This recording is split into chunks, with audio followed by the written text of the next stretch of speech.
പ്രതിപക്ഷം എന്ന് പറഞ്ഞാൽ കോൺഗ്രസ് മാത്രമോ UDF മാത്രമല്ല. പ്രതിപക്ഷം എന്ന് പറഞ്ഞാൽ സർക്കാർ അവഗണിക്കുന്ന സകല മനുഷ്യരുമാണ്. കോൺഗ്രസിന്റെയോ UDFിലോ മറ്റ് ഘടകകക്ഷികളുടെ ആവശ്യമേ അല്ല ഇവിടെ സർക്കാർ മാറ്റം ഉണ്ടാകണമെന്നുള്ളൂ. ഇവിടുത്തെ സാധാരണക്കാരുടെ ആവശ്യമാണ്. ഇതെല്ലാം കൊടുക്കുന്ന ഒരു സന്ദേശം കേരളത്തിലെ ജനങ്ങളുടെ വിധി എന്താണെന്ന് നമുക്ക് അറിയാം. LDF വരുമ്പോൾ എല്ലാം ശരിയാകും, മധുര മനോജ്ഞമായിട്ടുള്ള ഒരു സ്വപ്ന ലോകം സൃഷ്ടിക്കപ്പെടുമെന്ന് വിചാരിച്ച് അരിവാൾ ചുറ്റിക നക്ഷത്രത്തിൽ വോട്ട് ചെയ്ത് പിണറായി വിജയനെ ജയിപ്പിച്ച മാർക്സിസ്റ്റ് പാർട്ടിക്കാരെ ഉൾപ്പെടെയാണ് ഈ സർക്കാർ കൊഞ്ഞനം കുത്തുന്നത്. സകല മേഖലയിലും കൊള്ള നടത്തുന്ന, അഴിമതി നടത്തുന്ന ഈ സർക്കാരിന് എങ്ങനെ 3.0 വരുന്നു ഇവർ പറയണം. ശാസ്താവിന്റെ സ്വർണം കണ്ടപ്പോൾ വാ തുറക്കാൻ പറ്റാത്ത സമുദായ നേതാക്കന്മാരെ സമുദായ അംഗങ്ങൾ വിശ്വസിക്കുന്നുള്ള തെറ്റിദ്ധാരണ ഒരു മാധ്യമങ്ങൾക്കും വേണ്ട. ക്ലിഫ് ഹൗസിലെ തൊഴുത്തിലെ പശുവിന്റെ ചാണകക്കുടിയുടെ വില പോലും മാർക്സിസ്റ്റ് പാർട്ടിക്കാരായിട്ടുള്ള സാധാരണക്കാർക്ക് ഇല്ലെന്നല്ല മനസ്സിലാക്കുന്നു. രണ്ടാം പിണറായി വിജയൻ സർക്കാരിന്റെ 4ാം വാർഷികത്തിന് 200 കോടി രൂപയാണ് ചെലവഴിച്ചതെന്ന് പറയും. വിവിധ ജില്ലകളിലെ ആഘോഷ മഹാമഹത്തിന് വേണ്ടി 200 കോടി രൂപ എന്ന് പറയാൻ 5000 കുടുംബങ്ങൾക്ക് വീട് വയ്ക്കാനുള്ള പണം.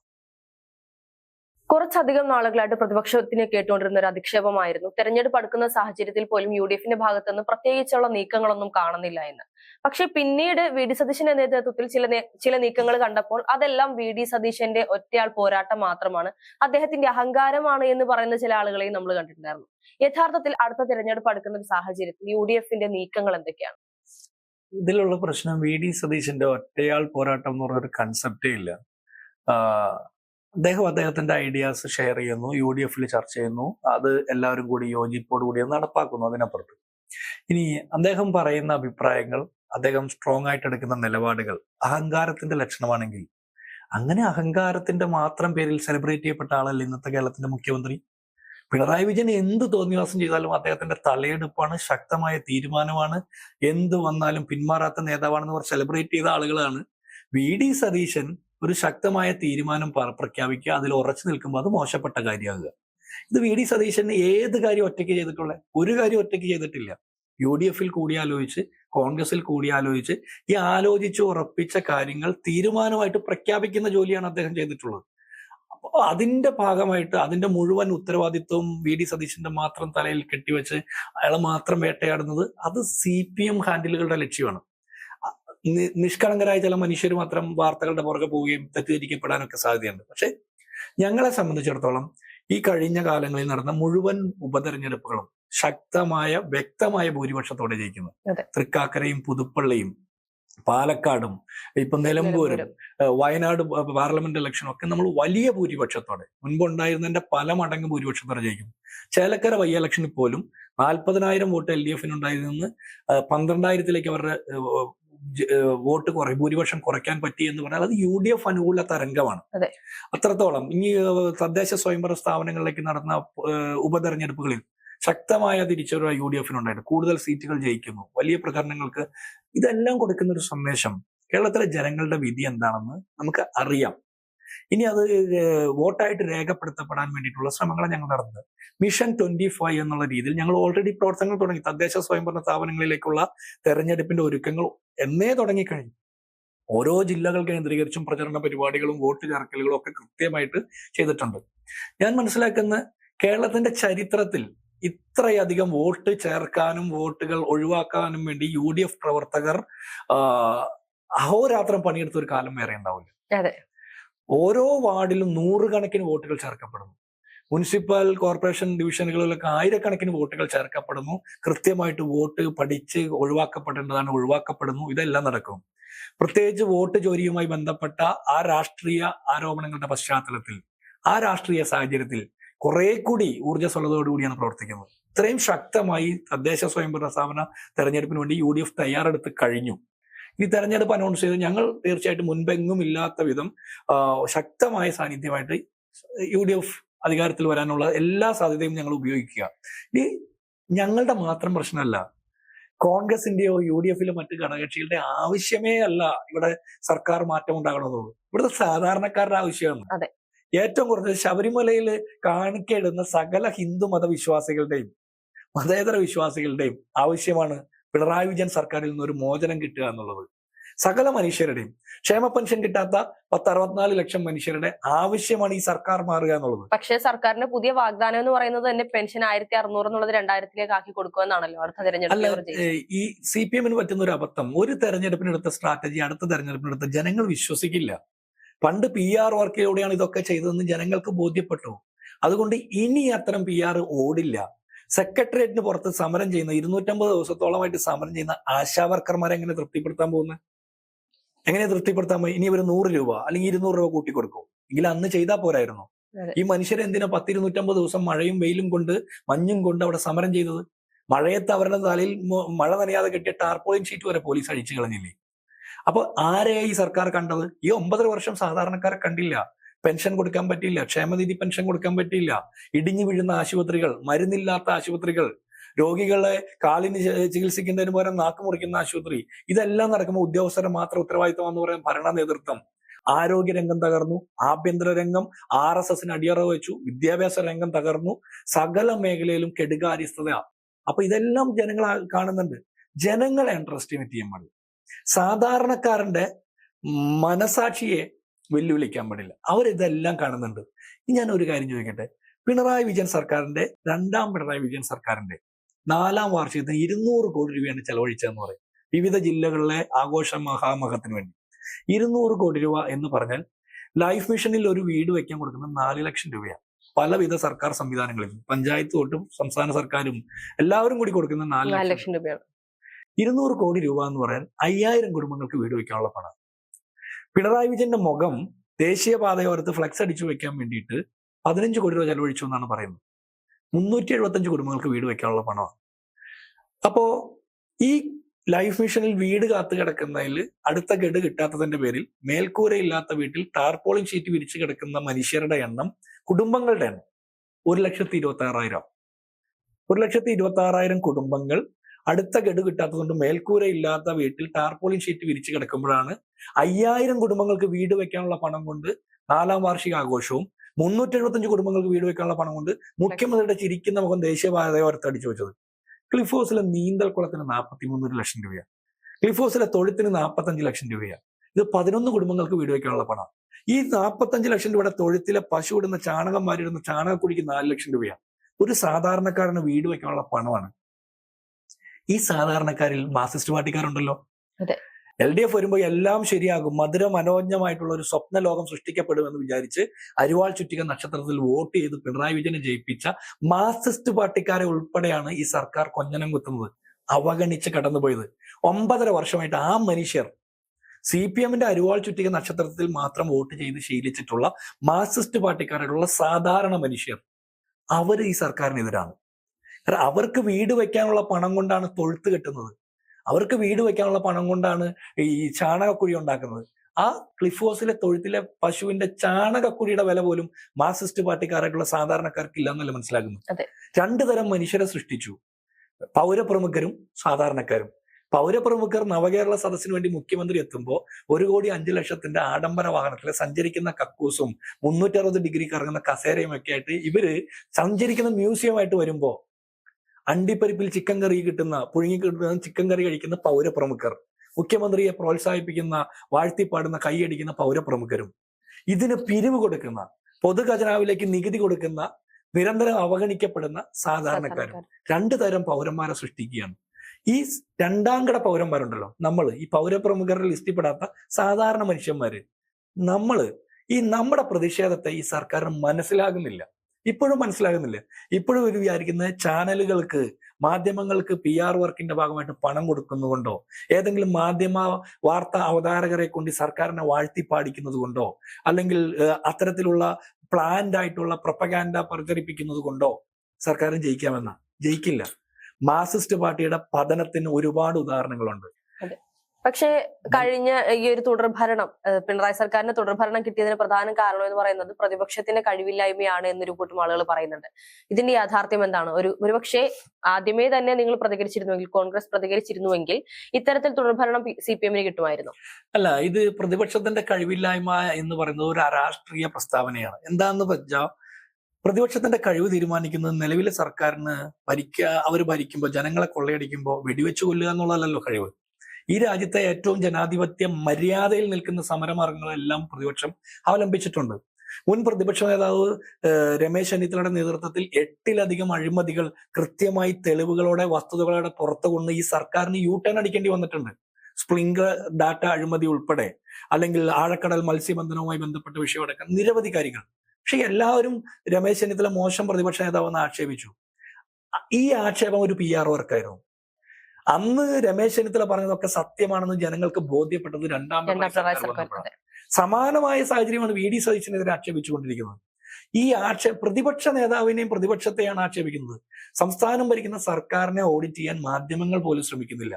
സ്വാഭാവികമായിട്ടും പ്രതിപക്ഷത്തെ ഓഡിറ്റ് ചെയ്യേണ്ടത് ശരിയൊക്കെ തന്നെയാണ്. പക്ഷേ കൂടുതൽ മാധ്യമ ക്യാമറകൾ നിവർന്നു നിന്ന് നോക്കേണ്ടത് സർക്കാരിനെയാണ്. സർക്കാരല്ലേ ജനങ്ങളോട് അക്കൗണ്ടബിലിറ്റി ഉണ്ടായിരിക്കേണ്ട ആദ്യത്തെ ആള്. അപ്പൊ ഈ സർക്കാരിനെ ഓഡിറ്റ് ചെയ്യാതെ പ്രതിപക്ഷത്തെ ഓഡിറ്റ് ചെയ്ത് ആക്ഷേപങ്ങൾ പറഞ്ഞ് കള്ളം പറയുകയാണ്. പ്രതിപക്ഷത്തിന് കഴിവുകേടാന്ന് പറയുന്നു. പ്രതിപക്ഷം പറഞ്ഞ ഏത് സമരമായിരുന്നു കള്ളം? ഒരു സമര വിഷയവും കള്ളമായിരുന്നില്ല. എല്ലാം തെളിയിക്കപ്പെട്ടു. കെ ഫോണിൽ 36 കോടി രൂപയുടെ അഴിമതി നടന്നിട്ടുണ്ടെന്ന് CAG റിപ്പോർട്ടുണ്ട്. മുൻകാലങ്ങളിൽ CAG റിപ്പോർട്ട് വലിയ പലഹാരമായിട്ട് CPM-കാർ പറയായിരുന്നു. ഇവർ ഭരിക്കുമ്പോൾ CAG റിപ്പോർട്ട് മോശപ്പെട്ട ഒരു കണക്ക് പുസ്തകമാണ്. ഈ കെ ഫോണിലൂടെ എത്ര ലക്ഷം ആളുകൾക്ക് കിട്ടി? സൗജന്യ ഇന്റർനെറ്റ് കണക്ഷൻ കിട്ടി? എണ്ണം പറയണ്ടേ? വലിയ വാഗ്ദാനങ്ങളായിരുന്നല്ലോ. ആർക്ക് കിട്ടി? ആർക്കും കിട്ടിയില്ല. കിട്ടിയവരെ നമ്മൾ ഇനി കണ്ടെത്താൻ വേണ്ടിയിട്ട് മൈക്രോസ്കോപ്പ് വെച്ച് നോക്കണം. ഇനി AI ക്യാമറ 110 കോടി രൂപയുടെ അഴിമതി നടന്നു എന്നുള്ള ആക്ഷേപമുണ്ട്. കോടതികളിൽ പലതരത്തിലുള്ള വ്യവഹാരങ്ങളിൽ കോടതികൾക്ക് പല താല്പര്യങ്ങളും ഉണ്ടാവാം. പക്ഷെ അതിനപ്പുറത്ത് ജനങ്ങൾക്ക് ബോധ്യപ്പെടുന്ന ഒരു സാമാന്യ ബോധമുണ്ട്. ഈ 110 കോടി രൂപയുടെ അഴിമതി നടന്ന് കോടിക്കണക്കിന് രൂപ പൊതുഖജനാവിൽ നിന്ന് കൊള്ളയടിച്ച് ചെലവഴിച്ച് മുഖ്യമന്ത്രിയുടെ മകന്റെ അമ്മായിയച്ഛന്റെ കമ്പനി ഉൾപ്പെടെയുള്ള പ്രസാദി അടക്കമുള്ള കമ്പനികൾ AI ക്യാമറ കൊണ്ടുവന്നിട്ട് എന്ത് വ്യത്യാസം കേരളത്തിലുണ്ടായി? ഇതിൽ എത്ര ക്യാമറ പ്രവർത്തിക്കുന്നുണ്ട്? എത്ര നിയമലംഘനങ്ങൾ പിടിക്കാൻ പറ്റുന്നുണ്ട്? എന്താണ് ഇതിന്റെ റിസൾട്ട്? പറയാൻ പറ്റുന്നുണ്ടോ? ഇല്ല. അങ്ങനെ ഓരോന്നും.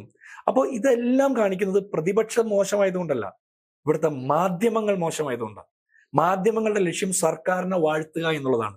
ദേശീയ തലത്തിൽ മോദിയെ വാഴ്ത്തുന്ന മാധ്യമങ്ങളുടെ എണ്ണം കൂടി. അതുപോലെ സംസ്ഥാന തലത്തിലും ഭരിക്കുന്നവരെ പിന്തുണയ്ക്കുക. ലോകത്ത് ഈ ഒരു സിസ്റ്റം കാണുന്ന ആദ്യമായിട്ടാണ്. അത് ഭരിക്കുന്നവരെ വാഴ്ത്താൻ വേണ്ടിയിട്ട് മാധ്യമങ്ങളെങ്കിൽ പിന്നെ അവരുടെ ഘടകകക്ഷിയായിട്ട് മാധ്യമങ്ങൾ പ്രവർത്തിച്ചാൽ പോരെ. LDF-ന്റെ മുന്നണിയായിട്ടാണ് പല മാധ്യമങ്ങളും പ്രവർത്തിക്കുന്നത്. അങ്ങനെ നേരിട്ട് പ്രഖ്യാപിച്ചാൽ പോരെ. മാധ്യമങ്ങളുടെ പ്രഥമ ഉത്തരവാദിത്വം എന്ന് വിചാരിക്കുന്നത് സർക്കാർ അവഗണിക്കുന്ന സാധാരണക്കാരെ കണ്ടെത്തുക എന്നുള്ളതാണ്. അത് സർക്കാരിന്റെ ശ്രദ്ധയിൽപ്പെടുത്തുക എന്നുള്ളതാണ്. അതിൽ UDF-നോ പ്രതിപക്ഷത്തിനോ വീഴ്ച ഉണ്ടെങ്കിൽ ചൂണ്ടിക്കാണിക്കാം. അതിനു പകരം പ്രതിപക്ഷത്തിന് കഴിവില്ല എന്ന് പറഞ്ഞാൽ മാധ്യമങ്ങളുടെ കഴിവ് എന്തായിരുന്നു? മാധ്യമങ്ങളെ സംബന്ധിച്ച് ഇപ്പോ നമുക്ക് ഇതിൽ നിന്ന് മനസ്സിലാക്കാൻ സാധിക്കുന്നത്, ഒരു തവണ വീണ്ടും തുടർഭരണത്തിലേറി, അടുത്ത തവണ വീണ്ടും പിണറായി സർക്കാർ തന്നെ മൂന്നാമതും തുടർഭരണത്തിൽ വരുമെന്നുള്ള അവരുടെ പ്രതീക്ഷ അല്ലെങ്കിൽ ആ ഒരു വിശ്വാസമല്ലേ പിണറായി വിജയനെ തന്നെ വീണ്ടും സപ്പോർട്ട് ചെയ്തുകൊണ്ടിരിക്കുന്നത്, നിലനിൽപ്പിന് വേണ്ടി തന്നെ പറയുന്ന ഒരു രീതിയിലേക്ക്. ഈ പ്രതിപക്ഷം എന്ന് പറഞ്ഞാൽ കോൺഗ്രസ് മാത്രമോ UDF മാത്രമല്ല. പ്രതിപക്ഷം എന്ന് പറഞ്ഞാൽ സർക്കാർ അവഗണിക്കുന്ന സകല മനുഷ്യരുമാണ്. പ്രതിപക്ഷം എന്ന് പറഞ്ഞാൽ അത് VD സതീശന്റെ മാത്രം ഉത്തരവാദിത്തം, കോൺഗ്രസിന്റെ മാത്രം ഉത്തരവാദിത്തം, അല്ലെങ്കിൽ UDF-ന്റെ മാത്രം ഉത്തരവാദിത്തം എന്നുള്ളത് ഒരു മാധ്യമ നരേറ്റീവാണ്. പ്രതിപക്ഷത്ത് മാധ്യമങ്ങൾ ഉണ്ടോ എന്ന് അവർ പറയണം. അവരുണ്ടെങ്കിൽ സർക്കാരിനെ ഓഡിറ്റ് ചെയ്യണം. പ്രതിപക്ഷത്ത് CPM-ന് വാഴ്ത്തുപാടലുകൾ നടത്തുന്ന, പിണറായി വിജയനെ വാഴ്ത്തിപ്പാടുന്നവരല്ലാത്ത എത്ര ആളുകളുണ്ടെന്നോ അവരുടെ ഐഡന്റിറ്റി പറയണം. ഞങ്ങൾ പ്രതിപക്ഷത്താണോ ഭരണപക്ഷത്താണോ? പ്രതിപക്ഷത്താണെങ്കിൽ പ്രതിപക്ഷത്ത് നിൽക്കുന്ന മറ്റുള്ളവരെ ആക്ഷേപിക്കുന്നതിന് പകരം സർക്കാരിനെതിരെ വിരൽ ചൂണ്ടി സംസാരിക്കുക എന്നുള്ളതാണ്. ഒന്നാമത്തെ ഈ ഫോർത്ത് എസ്റ്റേറ്റ് എന്ന് പറഞ്ഞ കൺസെപ്റ്റ് തന്നെ. ഉദാഹരണത്തിന് കേരളത്തിൽ റിപ്പോർട്ടർ ചാനലിന്റെ ലോഗോ ഞാൻ ശ്രദ്ധിക്കും.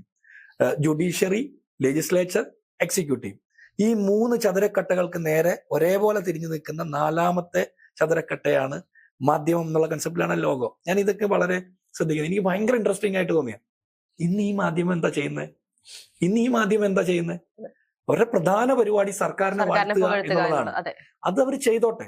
അതവർ ചെയ്യുമ്പോൾ അവർ അവഗണിക്കുന്നത് സർക്കാർ അവഗണിച്ച സാധാരണ മനുഷ്യരെ തന്നെയാണ് ഇവർ അവഗണിക്കുന്നത്. ഈ സാധാരണക്കാരുടെ സങ്കടങ്ങളും വിലാപങ്ങളാണ് ഇവർ ഹൈഡ് ചെയ്യുന്നത്.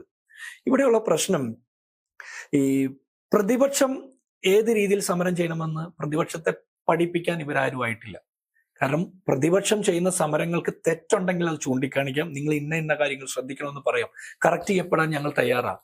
പക്ഷെ ഞങ്ങളെ കറക്റ്റ് ചെയ്യുക എന്നുള്ളതിനേക്കാൾ അപ്പുറത്ത് അവരെ വാഴ്ത്തുക എന്നുള്ളതാണ്. അതുകൊണ്ട് പിണറായി 3.0 എന്ന് പറയുകയാണ്. എന്തിന്റെ പേരിലാണ് ഈ 3.0 പറയുന്നത്? കൃത്യമായിട്ട് ക്ഷേമ പെൻഷൻ കൊടുത്തതിന്റെ പേരിലാണോ? കൃത്യമായിട്ട് KSRTC ശമ്പളം കൊടുത്തതിന്റെ പേരിലാണോ? കൃത്യമായിട്ട് ക്ഷേമനിധി പെൻഷൻ കൊടുത്തതിന്റെ പേരിലാണോ? ഇതൊന്നും കൊടുക്കാത്തതിന്റെ പേരിലാണ് 3.0 എങ്കിൽ ഇവർ സർക്കാരിനെ വാഴ്ത്തുന്ന മാധ്യമങ്ങളാണ്. ഇവർ സാധാരണക്കാരുടെ സങ്കടം പറയുന്ന മാധ്യമങ്ങളല്ല. എൻഡോസൾഫാൻ ദുരിതബാധിതർക്ക് കാലങ്ങളായിട്ട് ചികിത്സാ സഹായമില്ല. ഹീമോഫീലിയ രോഗികൾക്ക് ചികിത്സാ സഹായമില്ല. ഈ കാരുണ്യ ചികിത്സാ പദ്ധതി നിന്നുപോയി, കാരുണ്യ ഇൻഷുറൻസ് പദ്ധതി നിന്നുപോയി. കിടപ്പ് രോഗികളെ ഈ സർക്കാർ അവഗണിക്കുന്നു. അവരുടെ കൂട്ടിരിപ്പുകാർക്ക് കൊടുക്കുന്ന സാമ്പത്തിക സഹായം ഇല്ലാതാക്കപ്പെടുന്നു. പെൻഷനും റേഷനും നിഷേധിക്കപ്പെടുന്നു. ആളുകൾ ഗതിയില്ലാതെ നട്ടം തിരിയുന്നു. ഇന്ത്യയിലെ ഏറ്റവും വലിയ വിലക്കയറ്റം അത് 9% കേരളത്തിലാണ്. ഗ്രാമപ്രദേശങ്ങളിൽ അത് 10% ഉണ്ട്. രൂക്ഷമായ വിലക്കയറ്റം, ജീവൻ രക്ഷാ മരുന്നുകൾക്കും നിത്യോപയോഗ സാധനങ്ങൾക്കും. ആശുപത്രികൾ ഇടിഞ്ഞു വീഴുന്നു. കാലാവധി കഴിഞ്ഞ മരുന്ന് മനുഷ്യരെ കൊണ്ട് തീറ്റിക്കുന്നു. പോലീസ് നരഭേദം തന്നെ നടത്തുന്നു. അത് CCTV ദൃശ്യങ്ങളടക്കം മൂടി വെക്കുന്നു.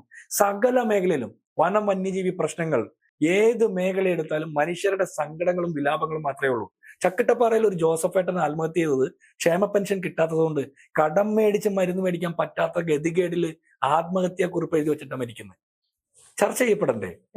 ഈ 10-18 മനുഷ്യർ കേരളത്തിലെ ലോക്കപ്പിൽ ഇടികൊണ്ട് മരിച്ചിട്ടുണ്ട്. ചർച്ച ചെയ്യപ്പെടണ്ടേ? വരാപ്പുഴയിലെ ശ്രീജിത്തിനെ ഇവർ മറന്നുപോയി. നെടുങ്കണ്ടത്തെ രാജ്കുമാറിനെ മറന്നുപോയി. കോഴിക്കോട് നിന്ന് കാണാതെ പോയ മാമിയെ കണ്ടെത്താൻ പറ്റുന്നില്ല. അപ്പൊ ഇങ്ങനെ ഇതെല്ലാം ചർച്ച ചെയ്യപ്പെടുമ്പോഴും ഇവർ പറയുന്ന 3.0 വരുന്നുണ്ടെങ്കിൽ അതിന്റെ കാരണം എന്താന്ന് പറയണം. പിണറായി 3.0 വരുന്നുണ്ടെങ്കിൽ എന്തിന്റെ പേരിൽ വരുന്നു പറയണ്ടേ? മുഖ്യമന്ത്രിയുടെ മകൾക്ക് 1,72,00,000 രൂപ മാസപ്പടി ഉറപ്പാക്കുകയും മറ്റൊരു 1 കോടി രൂപ കടമായി കൊടുത്തതിന്റെ പേരിൽ ഈ മാസപ്പടി ഉറപ്പാക്കിയതിന്റെ പേരിലാണോ 3.0 വരുന്നത്? അല്ലെങ്കിൽ ലാവ്ലിൻ കേസിൽ നിന്നാണോ, ലൈഫ് മിഷൻ കൊള്ളയിൽ നിന്നാണോ കള്ളപ്പണം വെളുപ്പിക്കാനുള്ള പണം കിട്ടിയതെന്ന് ഉള്ള സംശയത്തിൽ നിൽക്കുന്ന വിവേക് കിരണിന്റെ ED സമൻസ് മൂടി വെച്ചതിന്റെ പേരിലാണോ 3.0 വരണ്ടേ? അല്ലെങ്കിൽ സ്വർണ്ണക്കടത്തിലും ലൈഫ് മിഷൻ കേസിലും 112 ദിവസം ജയിലിൽ കിടന്ന ശിവശങ്കറിനെ സംരക്ഷിച്ച പിണറായി വിജയൻ സർക്കാരിന്റെ പേരിലാണോ ഈ 3.0 വരുന്നത്? ഈ വടക്കാഞ്ചേരിയിലെ ലൈഫ് മിഷൻ ഫ്ലാറ്റ് ഇതേവരെ പൂർത്തിയാക്കാൻ പറ്റിയിട്ടില്ല. എന്തുകൊണ്ടാണ്? അതിന് ബലക്ഷയമുണ്ട് എന്ന് സംശയിക്കുന്നു ഈ സർക്കാർ എന്ന് പറയാ. ഏതോ NITയുടെ റിപ്പോർട്ട് വരാൻ വേണ്ടി കാത്തിരിക്കുക എന്ന് പറയാ. തൊടുപുഴ കരിമണ്ണൂരിൽ പണിതുയർത്തിയ ലൈഫ് മിഷൻ ഫ്ലാറ്റ് സമുച്ചയം പൊട്ടി വെള്ളം ഒലിച്ചിറങ്ങിക്കൊണ്ടിരിക്കുകയാണ്. അപ്പോൾ സകല മേഖലയിലും കൊള്ള നടത്തുന്ന, അഴിമതി നടത്തുന്ന ഈ സർക്കാരിന് എങ്ങനെ 3.0 വരുന്നു എന്ന് ഇവർ പറയണം. വൈദ്യുതി ചാർജ്, വെള്ളക്കരം, വീട്ടുകരം, ഭൂനികുതി, സകലമാന ഫീസുകളും വർദ്ധിപ്പിക്കുന്നു. സകല മനുഷ്യരെയും കൊള്ളയടിക്കുന്നു. ഇന്ധന സെസ് കൂട്ടുന്നു. എല്ലാ രീതിയിലും മനുഷ്യരെ കൊള്ളയടിക്കാൻ വേണ്ടി മാത്രം ഗവേഷണം നടത്തുന്ന ഒരു സർക്കാരിന് മൂന്നാമത് ഒരു അവസരം കിട്ടുമെന്ന് പറയുന്ന മാധ്യമ പ്രവർത്തകർ ഒരു സാധാരണ മനുഷ്യരുടെ കൂടെയല്ല. അവർ സർക്കാരിന്റെ അടിമകൾ മാത്രമാണ്. അവർ എന്തിന്റെ പേരിലാണ് 3.0 കിട്ടുന്നതെന്ന് ഇവർ പറയണം. PR വർക്ക് നടത്തുന്നതിന്റെ പേരിലാണോ? പിണറായി വിജയൻ മറ്റെല്ലാത്തിനും നിഷേധിച്ചുകൊണ്ട് ചില കാര്യങ്ങൾ പ്രസംഗിക്കുന്നതിന്റെ പേരിലാണോ? വെള്ളാപ്പള്ളി നടേശന്റെ പിന്തുണ കിട്ടിയത് കൊണ്ടോ?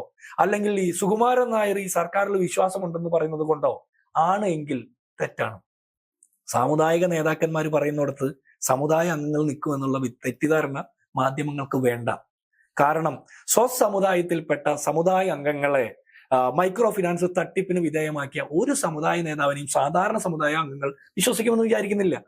ഈ സമുദായ അംഗങ്ങൾ വിലക്കയറ്റത്തിൽ നട്ടം തിരിയുമ്പോൾ സമുദായ നേതാക്കന്മാർ മിണ്ടുന്നുണ്ടോ?